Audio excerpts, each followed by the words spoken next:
Hi வாங்க நம்ம இன்றைக்கி மசூர் தால் எப்படி பண்ணுறதுன்னு பார்க்கலாம். ஒரு குக்கர் எடுத்துக்கலாம், 1.5 கப்போட மசூர் தால் போட்டுக்கோங்க.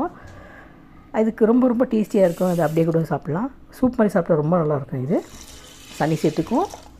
1.5 கப்புக்கு 3 கப்போட தண்ணி சேர்த்துக்கணும். நம்ம சேர்த்துக்கலாம். கூடவே வெங்காயம் சேர்த்துக்கலாம்.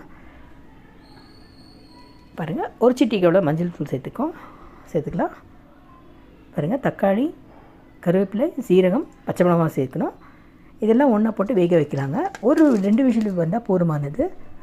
இல்லை உங்களுக்கு நல்லா குழைய வைக்கணும், ஒரு 3 விசில் போடுங்க. சூப்பராக வெந்துடும், கடையவே தேவையில்லை. நான் இன்றைக்கி ஒரு 2 விசில் போடலான்ட்ருக்கேன். பாருங்கள், சூப்பராக வெந்துடுச்சு. லைட்டாக கொஞ்சம் கடைஞ்சி விட்டுக்கலாம்.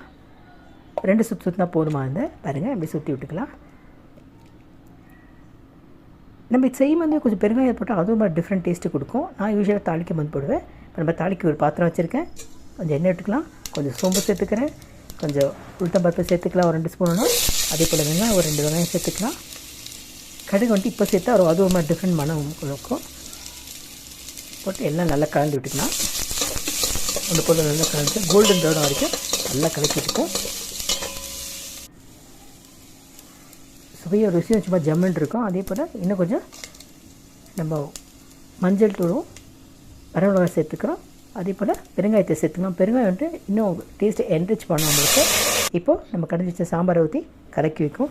சூப்பரான மசூர் தால் சாம்பார் ரெடி. நீங்களும் ட்ரை பண்ணுங்கள். பார்த்ததுக்கு நன்றி. Have a great day.